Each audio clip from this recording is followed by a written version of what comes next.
अस्सलाम वालेकुम, सभी का आदाब। मोहतरम बुजुर्गों, नौजवान साथियों, आज भारत के वजीर आजम नरेंद्र मोदी जी का पार्लियामानी बयान मैंने सुना, जिसमें भारत के वजीर आजम नरेंद्र मोदी जी ने अपने बयान में कहा कि भारत के उज्जवल भारत बनाने के लिए 11 संकल्प को लेकर मोदी जी आगे बढ़ रहे हैं। जिसमें आपने बताया, पहला संकल्प के भारत का नागरिक हो या सरकार हो, हाँ, सब जो सुना अपना कर्तव्य सही निभाए।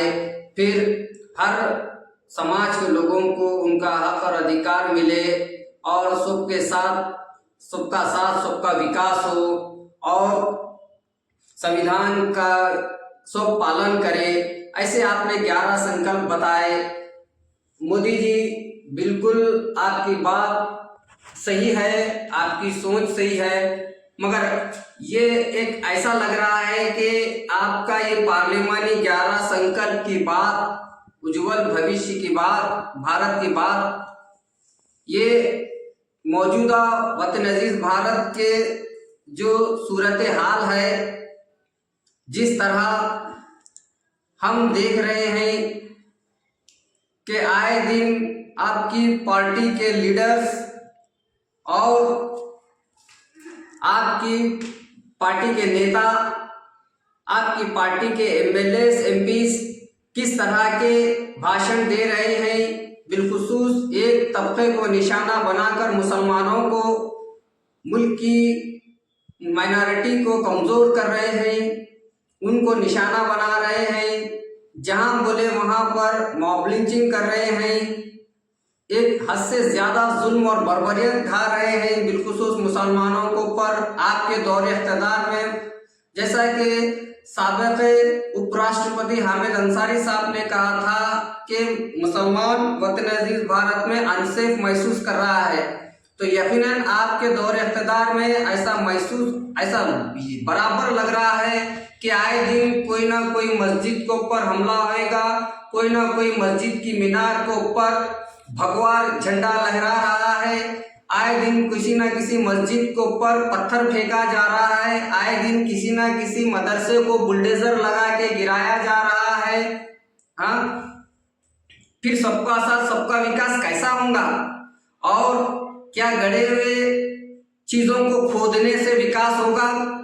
हाँ, दरगाहों के ऊपर दावा डाला जा रहा है कि वहां पर मंदिर है, मस्जिदों पे दावा डाला जा रहा है कि वहां पर मंदिर है, तो ऐसे सब चीजों से भारत उज्जवल होएगा, भारत की तरक्की होएगी।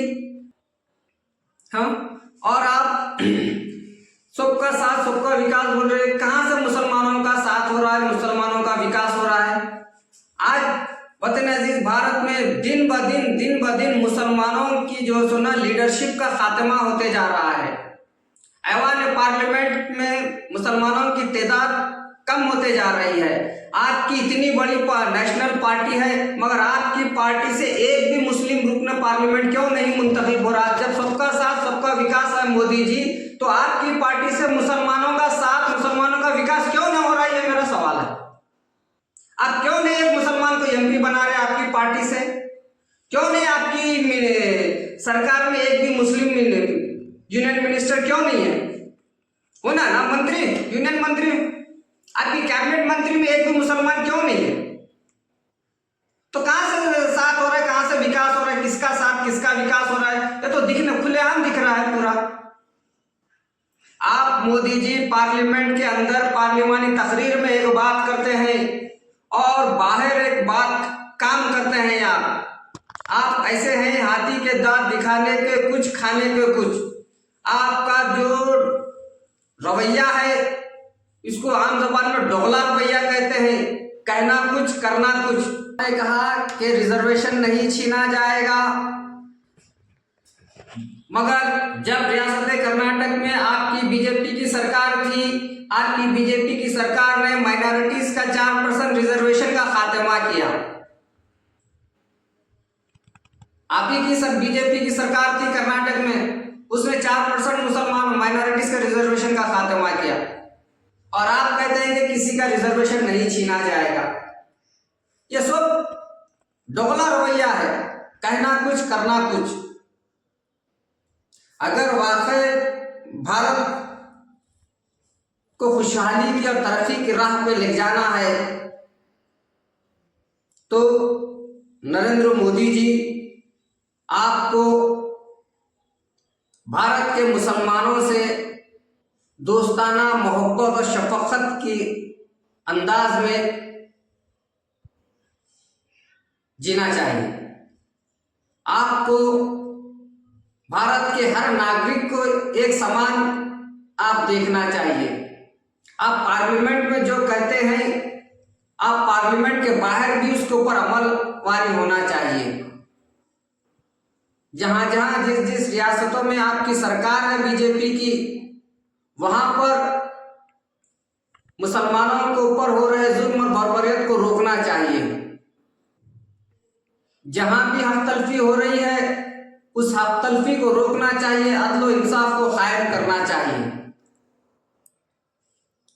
तभी जाके एक सुनहरा भारत आप जैसा आने वाले 100 साल जब हम मनाएंगे 100 ईयर्स इंडिपेंडेंस के, तो यकीनन इंशाअल्लाह मैं भी अल्लाह से दुआ कर रहा हूँ और ऐसी उम्मीद कर रहा हूँ कि ऐ परवरदिगार, हम इंशाअल्लाह हयात बाकी रहे तो जब वतन अजीज भारत की आज़ादी के 100 साल हम मनाएंगे तो इस वतन अजीज भारत में फिरका परस्ती का खात्मा हो, हिंदू मुस्लिम के दिलों में जो नफरत पैदा हो रही है वो नफरत का खात्मा हो, हमारी भाईचारगी, हमारा प्यार मोहब्बत इत्तेहाद अमन कायम रहे। इस मुल्क की पार्लियामेंट में भी मुसलमानों को मुसलमानों की आबादी के तनासुब के हिसाब से रुकन पार्लियामेंट मुंतखब होकर जाए, दलित समाज को भी उनका हक और अधिकार मिले, ओबीसी को भी उनकी हक और अधिकार मिले, सब लोग खुशहाल हो, ऑटोमेटिक देश तरक्की की राह पे चले।